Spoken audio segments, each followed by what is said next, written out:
You really got to go deep on your customer segments and why customers choose you. Because if you're not the low price guy, and like I was saying earlier, a lot of your business is basically becoming more commoditized, then you will, and this was kind of what was happening at Best Buy for a while, you're migrating business to the online channel, but you're not growing. And generally speaking, e-commerce is less profitable for most retailers than the store. Welcome to eCommerce Deep Dive, the show where we explore e-commerce business strategy and the future of shopping online. Your host is John Giorso, founder and CEO of Orca Pacific, a full-service agency dedicated to growing brands on Amazon. Every week, John talks shop with the biggest players in retail and e-commerce. Today, we welcome Steve Dennis, author of Remarkable Retail: How to Win and Keep Customers in the Age of Digital Disruption. Steve is a consultant, global thought leader, and author focused on retail growth and innovation. His views on the future of retail make for a fascinating conversation about customer behavior and digital migration. For physical retailers who are struggling to keep up, Dennis offers a roadmap for survival and ultimately success. We hope you enjoy the show. Hey, Steve, welcome to the show. I appreciate you being on. Thanks for having me, John. It's great to be here. Absolutely. So I know I mentioned we're going to talk a lot about your book that you just came out with. I'm about halfway through it, really enjoying it so far. But before we do, could you just give our audience a little background on kind of you and your history in the industry? Sure. Well, at this point, I've been in retail the vast majority of my career. I got out of business school. I worked for a big consulting firm, and I was in the CPG world for a little while, but really since the early 90s, I've worked pretty much exclusively in retail. I spent about 12 years at Sears Roebuck in a whole bunch of different roles, working across many categories and working on both the operating and strategy side, including leading.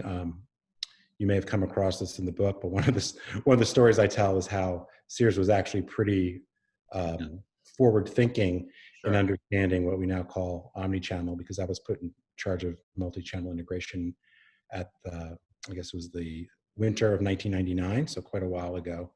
And then I was the chief strategy officer and head of multi-channel marketing for the Neiman Marcus Group for several years.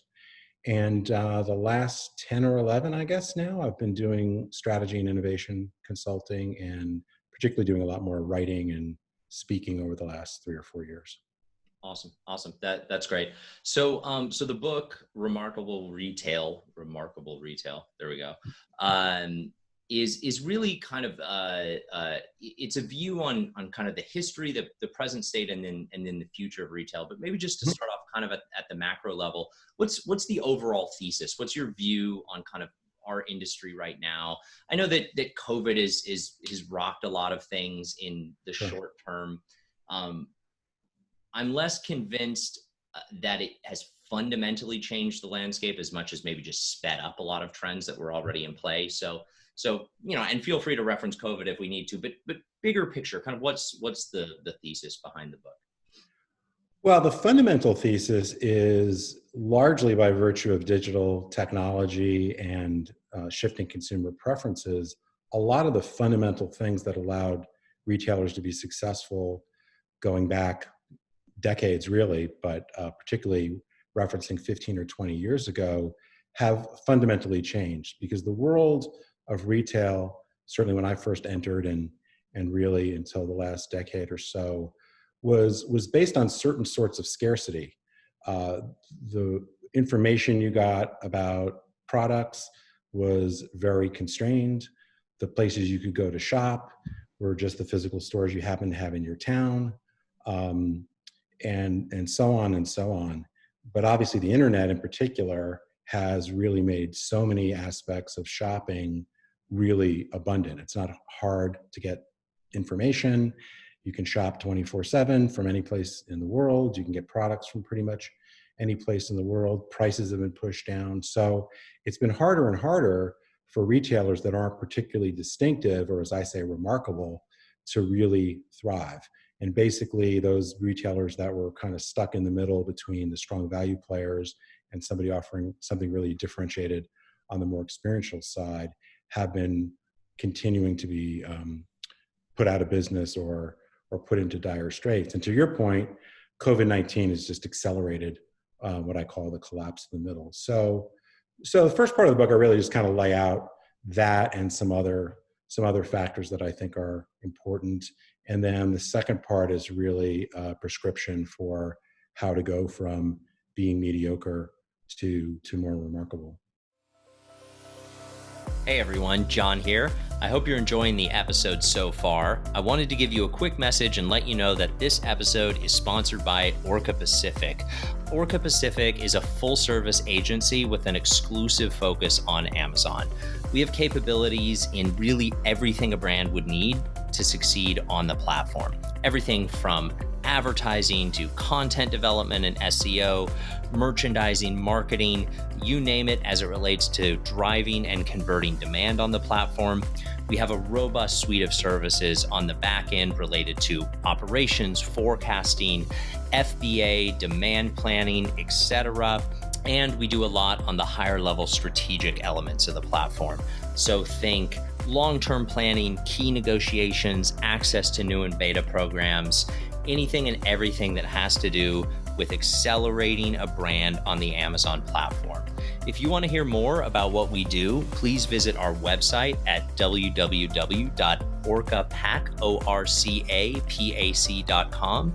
A salesperson will get in touch with you and we can talk more about how we can accelerate your brand on the platform. With that being said, we'll get back to the show. This concept of going from scarcity to abundance, I think, is a really interesting one. And you make the point in the book that that now that we're in this kind of world of abundance, the scarcity factor actually lies with the consumer. So the scarcity for a retailer is consumer attention. Where are they spending their time? Digital, physical, where is their attention going? Can you just talk a little bit more about that? I think that's a really poignant thought. Yeah. So early on, I talk about all these things that are no longer scarce. Some of the ones I mentioned, but I think the other thing, which is, I guess, a product of that, is it's a very noisy world. Consumers are constantly distracted. We look at our smartphones 58 times a day or whatever the heck it is. And there's just so much content out there and so many things that, turn us into that dog chasing the squirrel. And so it's really, really hard to break through that noise and get the customer's attention. The bar for performance, whatever, it's marketing performance, product performance, what have you, has been raised so much. So yeah, being able to command attention is the beginning, and then being able to create a really deeply engaging relationship with that customer and build their trust. Those are the things that are really hard to create these days. But when you get them, then you create scarcity for yourself and you make yourself, Amazon-proof or Sure. Hard to substitute for. Yeah. And I think one of the common trends in the book is that isn't exclusive to digital. It's not exclusive to physical retail. The customer is the channel, basically, is kind of one of the concepts. Can you talk a little bit more about that? Yeah. So having worked in this multi-channel, omni-channel world for a while, one of the things we started to see, I would say even going 10 or 12 years back, is that customers were going back and forth. I don't really like the term channel because I think it's a very inside kind of, customers don't talk about channels the way retailers do. But anyway, but customers were going back and forth between channels pretty frequently. They might be researching online to go shop in a store, or researching in a store and then later buying online. And so there was this blurring behavior that I think was pretty evident, frankly, at least a decade ago. Certainly Nordstrom, REI, a bunch of other retailers were really on top of that. Williams-Sonoma pretty early on, and that was behind some of the stuff we were driving at Neiman Marcus. Then I think the next thing is really the ubiquity of smart devices. This idea, as the folks at Google like to say, we no longer go online, we live online. And so once you've got the smart device that you can use to research, shop, whatever in the retail journey, really the lines start to blur even more. Yeah. And so I think those retailers, particularly some of the legacy retailers that have been slow to react, they got very hung up on e-commerce as a separate thing, and Yeah. for the most part set e-commerce, the .com business, up as a separate entity, often with its own goals, and didn't realize how important the digitally enabled physical store experience was, and just really got hung up on channel competition within their brand, as opposed to really staying focused on the customer and saying that, our job is to make it as frictionless or seamless as we possibly can, as well as to provide that wow experience, regardless of how they're going to do their research, regardless of where they're going to ultimately transact. So Yeah. that's why I keep coming back to say the customer is the channel, shopping has become blurred, and the best location, frankly, is often however you show up on that customer's mobile device when they're ready to shop, research, transact, whatever. Yeah. Yeah. Well, because to your point, right, they could be in a physical store, they could be interacting with physical retail, but by definition, you have your smartphone in your hand, you're always also in digital. Like there is no, I mean, you're doing both of those things. Right. Yeah. I mean, if you're basically tethered to your phone, as whether that's a good thing for society at large, although We all are, right? but given the practice now is that so many people are basically tethered to the smart devices all the time. Not only can you do what you're talking about, which is enhance the shopping experience while you're in a store, but the other thing is, you could be standing in line at the Department of Motor Vehicles, and then suddenly it occurs to you, oh, I got to get that gift for my kid or whatever, and then you're shopping. Whereas if you go back 10, 15 years, for the most part, when you were engaging in shopping, that was a very intentional, particularly if you go back 20 years before the internet, essentially, to go shopping was to basically get in your car or get on the bus or walk to a store. That's how you had to go about it. And if you wanted to get information about a product, maybe you talked to your neighbor, maybe you looked at consumer reports, or you happened to have, see an ad or something. But the scarcity of information was pretty extreme. And then even when the internet started to be, and online shopping really started to come into play, pre-smartphones, really going online was doing so from your home or your office. That you went home, you got on your home computer. It was a very planned thing. But now it's instantaneous for most of us. Yeah. That makes a lot of sense. I think there's so the future of retail is like one of my favorite topics. It's something I've thought a lot about for the last decade, and I've typically been just candidly, I've been kind of on the far end of the spectrum of things going digital, meaning like I look at the majority of retail, even that exists today, and I think that is not going to serve much of a purpose in 10 years, 10 years, based on just consumer trends and technology. I do certainly understand your point that whether you want to call it experiential retail or retail in a physical space that offers something more than just, I need a thing, I need to go to this big room and pull it off a shelf and purchase it, is here to stay. And I agree, but I think that the notion that I think people will always gather in physical spaces, like as humans, but whether they choose to conduct commerce or not in those physical spaces, I think is much more kind of debatable. But that being said, you put it in this framework that you talk about buying versus shopping, and so Right. I've always thought of it in terms of it's probably just semantics, but need versus want kind of is the way I think about it. So talk a little bit more about that, and then I have some ideas I want to bounce off you. Sure. Well, I think, and you could certainly argue that it's overly black and white, and I'm certainly not the first person to talk about it this way. But the idea of buying versus shopping is the buying part is definitely more need driven. I would think about it largely as kind of left brain. You're on a mission. You're trying to solve a problem.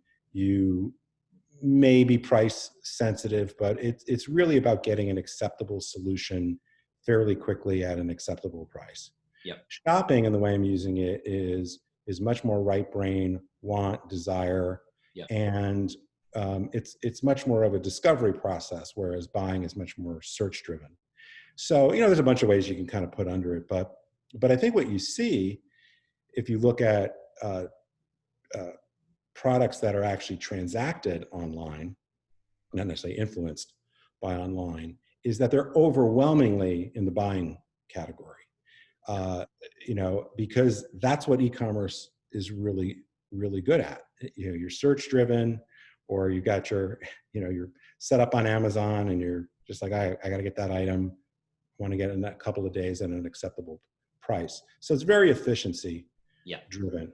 But you don't see very high e-commerce penetration, actual transactions, though even those definitions are getting a little bit blurred, which maybe we'll talk about. But when it comes to things like furniture and home improvement and a lot of fashion, if it's not replenishment, that's overwhelmingly done in a physical channel. Now it's enhanced in many cases by e-commerce because people are doing their research online, and they might be wanting to check whether inventory is in the store. And so it's not as if it's not digitally enabled.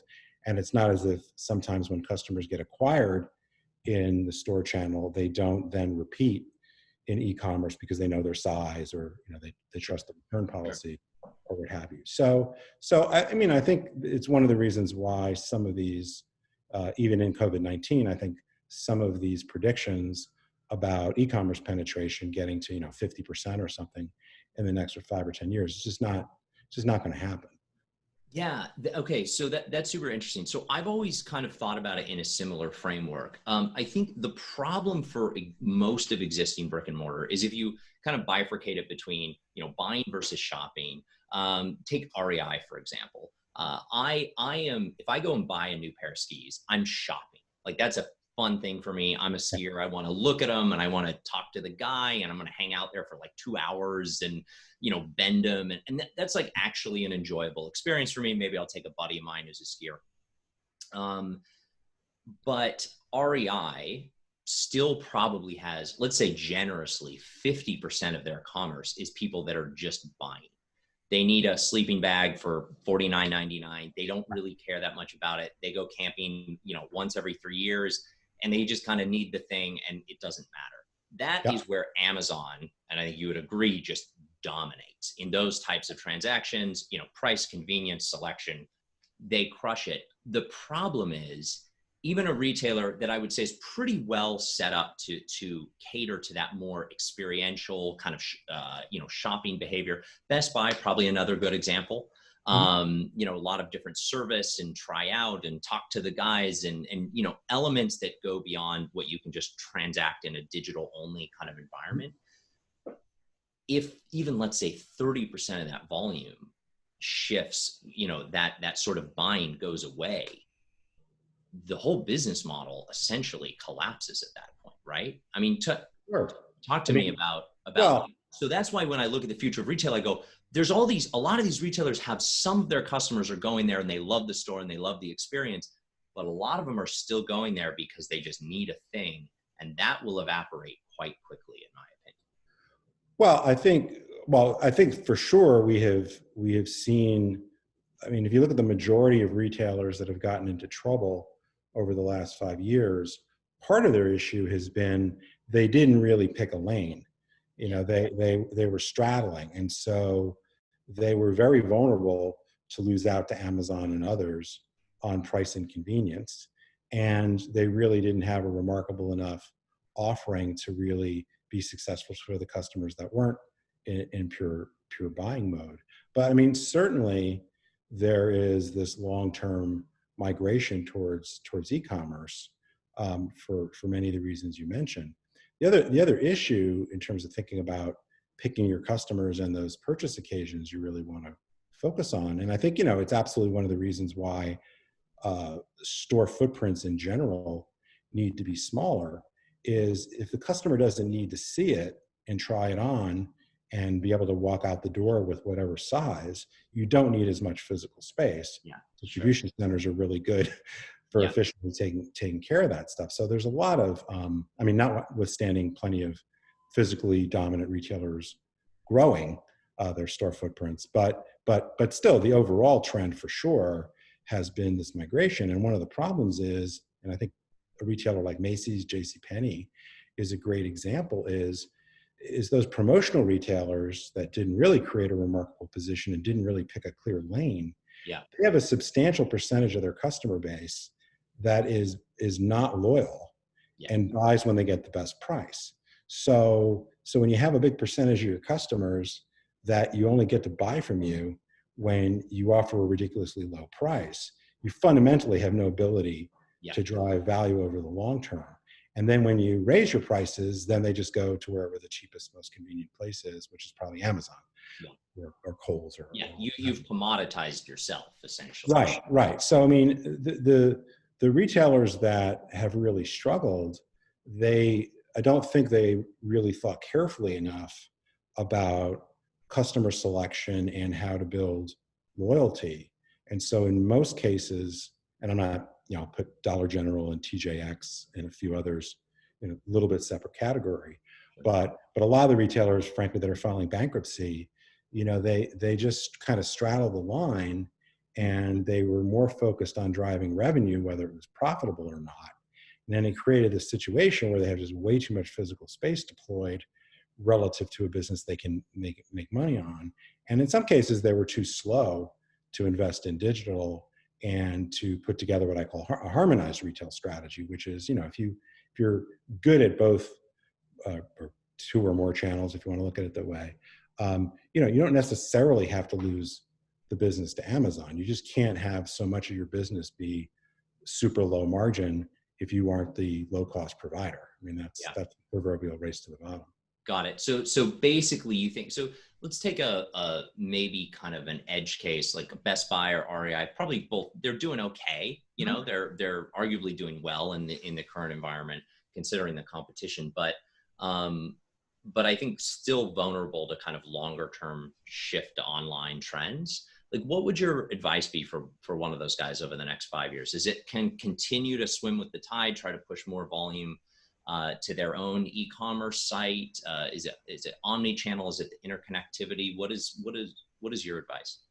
Well, so the one thing so certainly I think they have to think about it as the customer is the channel, and they have to figure out how the combination of digital and brick and mortar works to their advantage.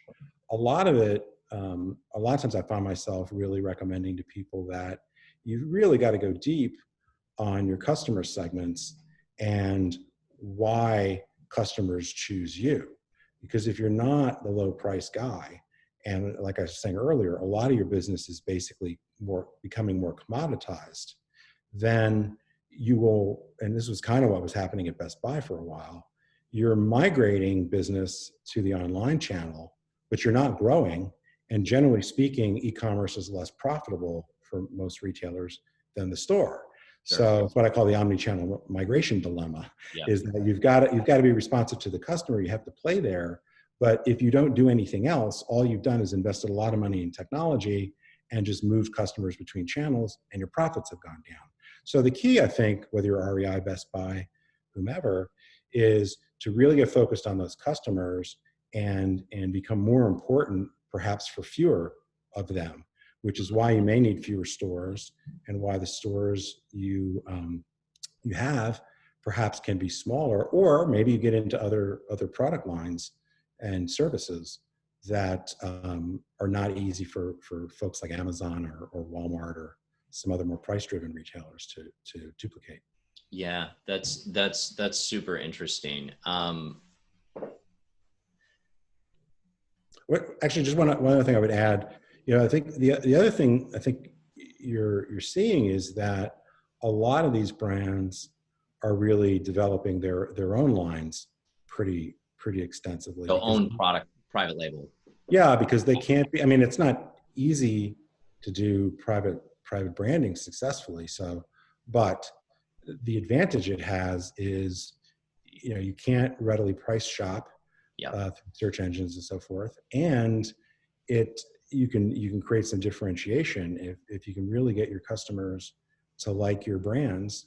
Then you're the only place they can get them, or some cases, narrow distribution. So that's an important advantage. But again, that goes back to, if you're like you're talking about, if there's just somebody who's like, well, every once in a while I'm going to buy a sleeping bag and I've got like a minimum threshold for quality, but I don't want to spend more than Yeah. $100 or whatever. Well, that can't be the bulk of Yeah. your customer. Yeah. You know? Yeah. Because then you're just a box in a category that has a bunch of products in that box that people go to, which is Toys R Us and Borders and, go down the list of Yeah. And I think bodies. one of the things that a lot of retailers have been slow to do as well is if you're going to sell those items that are kind of volume items or maybe even loss leaders, you have to really understand the role of that product in your assortment strategy and for what customers. So for example, I work with one retailer where we were very hesitant to be in some lower price points because we believed that that was sort of denigrating our image or that there was more margin opportunity.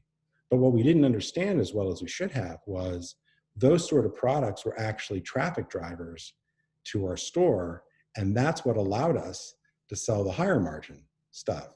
So in our desire to raise our margins and our average unit retail, we actually chased away a pretty significant and profitable set of customers, but it was their market basket, their lifetime value across a whole bunch of different items that made it work. So it was okay maybe to have a few items that were really more price sensitive because that wasn't a thing that was making them loyal to your store, but it was an add-on item. The other problem is the Toys R Us problem is when Target and Walmart make your category a loss leader, then you're dead. I mean, this has happened with a bunch of retailers that have basically gotten put out of business because other retailers went after them. Sure. And when Amazon makes every category a loss leader, right. Yeah.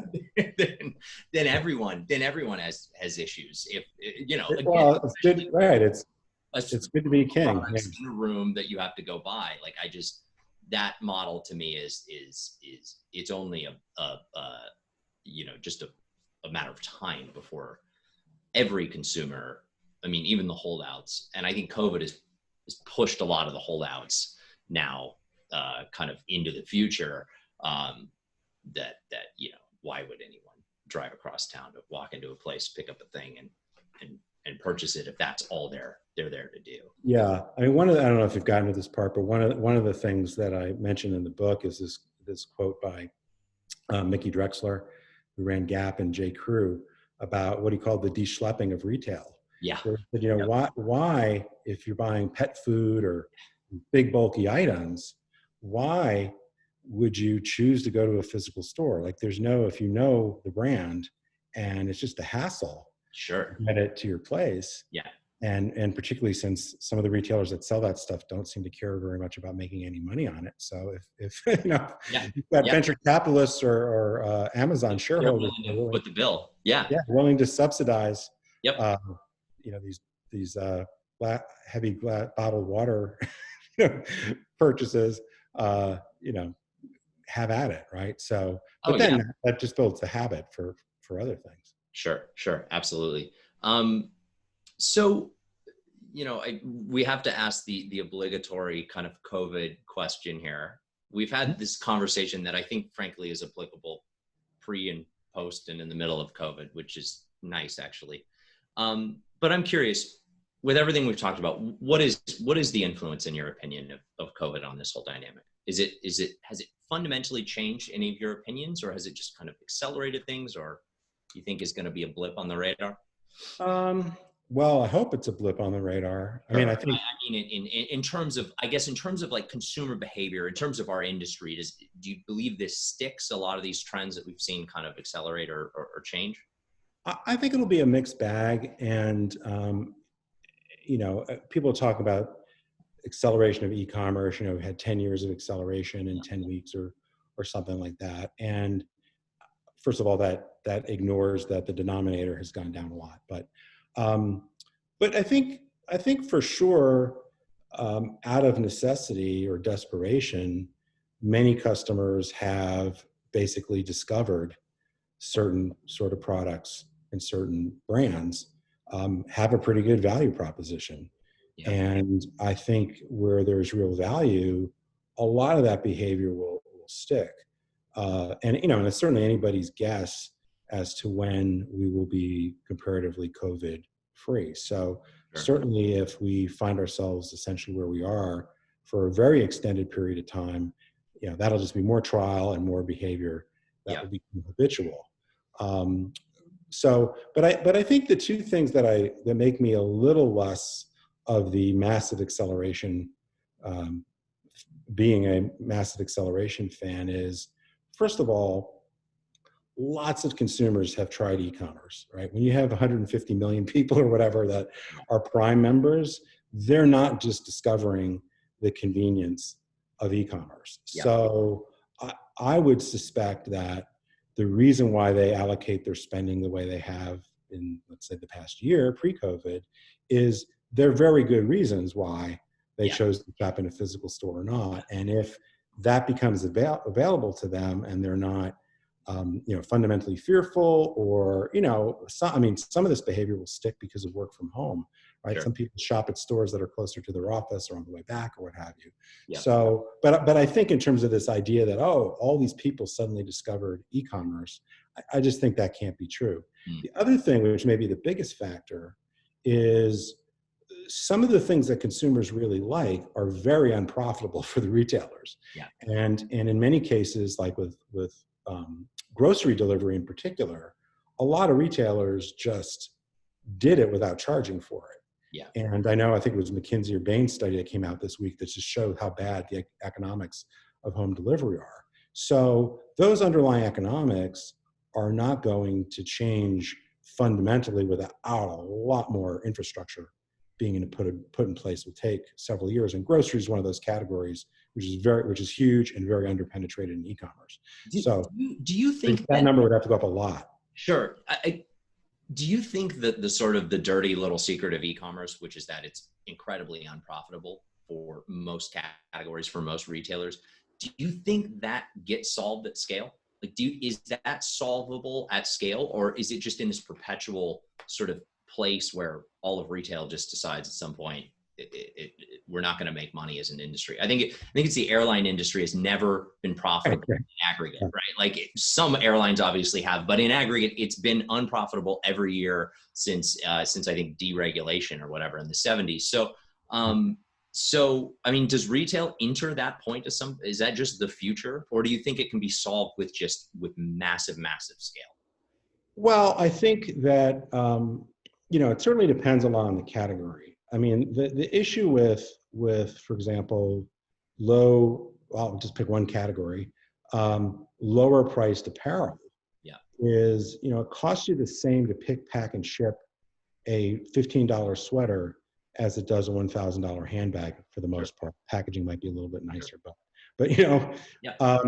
and so you have very few, not to get too in the weeds, but you have a low order value with very few profit dollars that you're starting with. Sure. And then returns are 30 or 40% in many apparel categories. And so when that happens, the transaction becomes pretty unprofitable pretty quickly. Now, you may be able to make it up in the mix. I mean, this is kind of how Amazon does. I mean, Amazon has a huge returns problem. But they have so much data. I think they can figure out who, these serial returns abusers or whatever. They make it up in other categories. So it's that sort of dynamic. That's not a scale issue. I mean, I worked for Land's End. We had an extremely automated, way down the scale curve for apparel, and the key was about maximizing transaction dollars. But in other cases, like home delivery of groceries and things like that, I think things like micro fulfillment centers and retailers, and I think this is kind of the battle that Amazon and Walmart and maybe Target are engaged in. That's a lot about density. The thing you can't change is, until you get robots, is you still need a guy or a gal, to drive. And there's only so much stuff. And you still have to pay them a wage, and you still have to, right. You have the cost. So that's not, I mean, the only way you get scale in that really is the density of delivery. Same reason why delivering takeout food is such a terrible terrible business. Now, if the same groceries or the same restaurant or one of these ghost kitchens could put it in one car, and that person just goes down the street and can do 12 deliveries in an hour, that's way the hell different than doing one or two. So some of these things really aren't scale driven or major technology feats. They're very much about getting local market share. And, in a couple categories like grocery it's about building out micro fulfillment and robotics and things like that. Yeah. So maybe, assuming this kind of futuristic world of robots and of all these, maybe is what you're saying, like a long enough time horizon, there may be enough technological change, but based on. I think when you think about the core of e-commerce, Amazon certainly has a tremendous amount of scale. Walmart's getting there.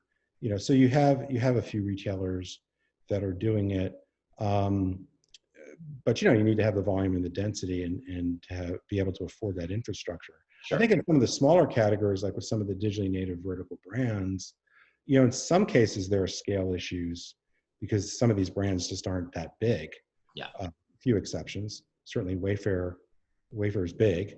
They're the more they sell, the more they lose, unfortunately. But in other cases, the flaw in some of these e-commerce businesses is it's the lifetime value of the customer. There just aren't enough valuable customers to afford the cost of acquiring them.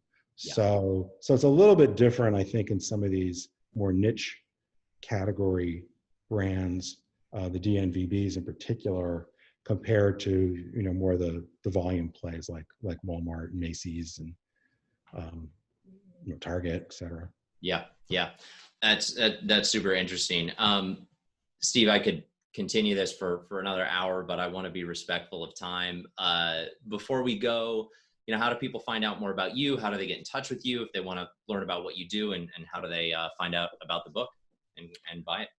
Sure. Well, the simplest way to find more information about me is to go to my website, which is Stephen with a V, P as in Peter, Dennis.com. So StephenPDennis.com.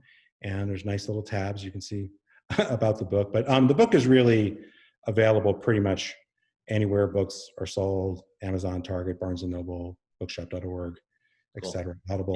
And you have an audio version, which I appreciated. So good.